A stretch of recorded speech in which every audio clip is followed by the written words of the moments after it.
প্রিয় বোন, আজ আমি আপনার জন্য এমন এক সত্য উন্মোচন করতে যাচ্ছি যা আপনার ঘুম হারাম করে দেবে, আপনার অন্তরকে কাঁপিয়ে তুলবে।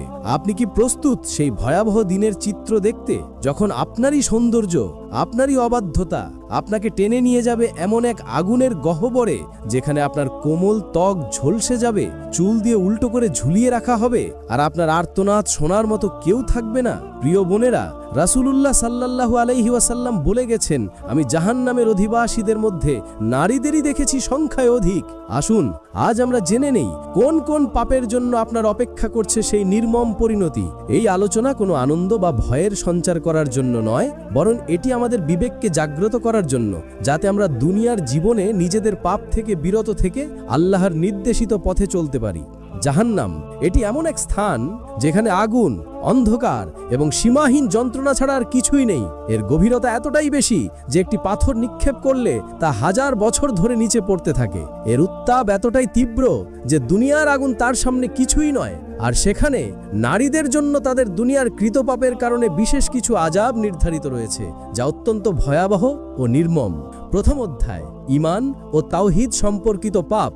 শিরক বা আল্লাহর সাথে অংশীদার স্থাপন করা। কিছু নারী জিন, পীর, ফকির বা অন্য কোনো সত্তার কাছে সাহায্য প্রার্থনা করে, তাদের নামে মান্যত করে অথবা তাদের অলৌকিক ক্ষমতার উপর বিশ্বাস স্থাপন করে। এটি ইসলামের সবচেয়ে বড় পাপ।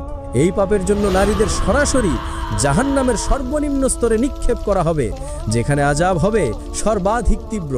তাদের শরীরকে আগুনে পুড়িয়ে দেওয়া হবে এবং পুনরায় তা জীবিত করা হবে, যাতে তার অনন্তকাল ধরে জ্বলতে থাকে। তাদের শরীরের মাংস গলে গলে পড়বে এবং সেই গলিত মাংস থেকে যে দুর্গন্ধ বের হবে তা এতটাই ভয়াবহ হবে যে অন্য জাহান্নামীরাও তা সহ্য করতে পারবে না। তাদের জন্য কোনো ক্ষমা থাকবে না, কারণ শিরকের পাপ আল্লাহ ক্ষমা করেন না যদি শিরকের ওপর মৃত্যু হয়। অনেক নারী আল্লাহর পাঠানো নবী রাসূলদের প্রতি অবিশ্বাস পোষণ করে, কিতাবসমূহকে অস্বীকার করে অথবা পরকালের হিসাব নিকাশ ও জান্নাত জাহান্নামের অস্তিত্বে বিশ্বাস স্থাপন করে না।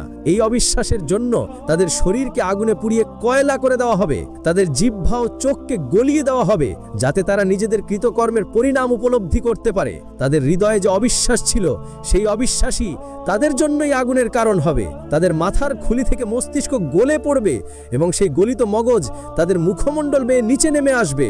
দ্বিতীয় অধ্যায়, সালাত বা নামাজ এবং ইবাদত সম্পর্কিত পাপ। সালাত ইসলামের স্তম্ভ এবং প্রতিটি মুসলিম নারীর জন্য ফরজ।